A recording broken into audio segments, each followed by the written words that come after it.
Hello, and welcome to another episode of Boxing with Paul. And today, I'm excited to bring you Motorola's Moto G Pure, Motorola's refresh of its entry-level device. Let's take a look at it.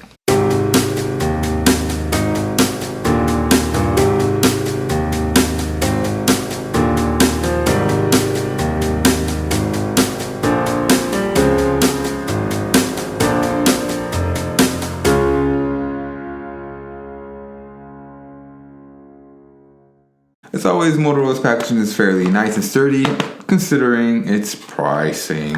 We don't get any high glossy pictures here, but we do have Motorola's logo and name stamped throughout. Let's go ahead and crack this open. Let's see what we get inside. We're gonna put our phone aside for right now.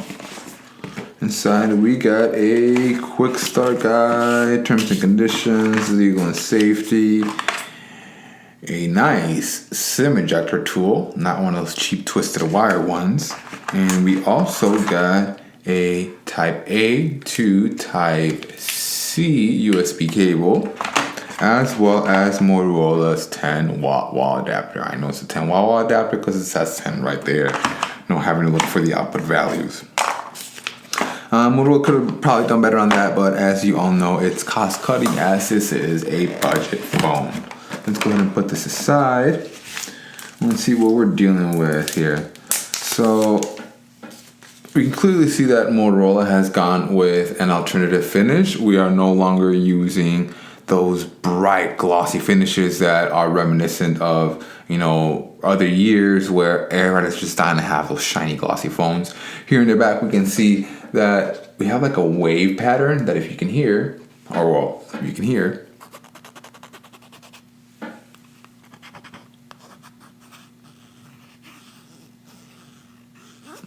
has that nice wavy texture to where it's not really gonna attract fingerprints, really dust and dirt aren't really gonna be able to get on it as much as on a glossy, smooth, shiny surface.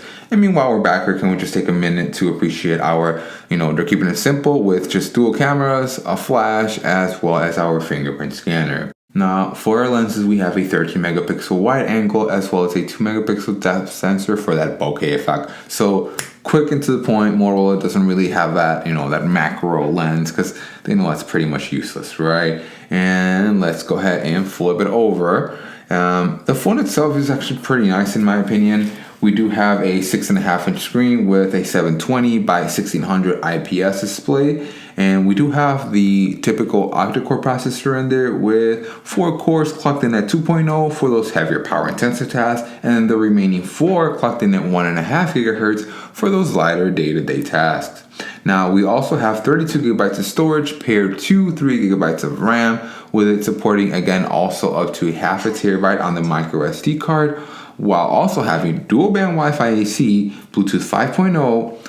Although we are lacking NFC, we're also lacking the FM radio. But on the bright side, we do get a fingerprint scanner and dual band Wi-Fi AC. So, you give some, you lose some, as well as having a slightly smaller 4,000 milliamp hour battery. So not quite as large as those 5G phones that have the larger 5,000 milliamp hour battery. Now, while we're up here at the front, our selfie camera is just a very basic 5 megapixel lens that allows for 1080p shooting at 30 frames per second. With Samsung, you have Bixby. With LG, you have the voice assistant, even though LG is kind of a moot point at this point in time. But with Motorola phones, besides Motorola gestures, you really don't have anything taking up space on your phone. You don't really have bloatware. You don't have unnecessary stuff on your phone that is gonna prevent your experience from being the best that it could possibly be. Case in point, something that I believe is truly useful when your phone screen is off, you simply shake your phone and the flashlight comes on. That is a simple, useful gesture that comes in handy. You shake it again, it comes off. It's very easy to use. I believe another very simple and very cool one is that when someone's calling you, you simply flip your phone over and it goes into do not disturb mode. I believe Now, in addition to gestures, Motorola has finally gotten around to actually getting an IP rating on their phones. For years and years and years, Motorola has always claimed that their phones are splash resistant or that they have a water repellent nano coating, blah, blah, blah, blah, blah. All that doesn't mean anything until you actually get an IP certification. And for the very first time, I believe in their budget phones, Motorola has actually gone ahead and gotten an IP52 rating, which means, and this is straight from the website, it means that they are protected from limited dust and grass, in addition to being protected from water sprays less than 15 degrees from vertical. So mildly water resistant, right? Like it's gonna survive you going out and, from the rain to your car, from your car to your house, little periods of rain or little periods of water where it's not gonna get directly, dunked in a pool of water, or it's not gonna have a jet of water spraying into it directly, So that's a very, very solid step in the right direction and way to go, Motorola. Now for our camera, let's go ahead and fire it up and see what we are looking at. We're gonna put this in, We're gonna put this in landscape mode, blah, blah, blah, blah, next, yada, yada, yada, done. And we're gonna complain later that we don't understand something because we did not read the instructions, and that's okay. And then this is what video looks and sounds like on the camera, on the selfie camera of the Moto GPR, which is actually way better than the TCLs. I do not look anywhere near as soft and fuzzy, even though I totally am. But that's a much, much better camera. Definitely much better than I expected for a starter phone. Way to go, Motorola.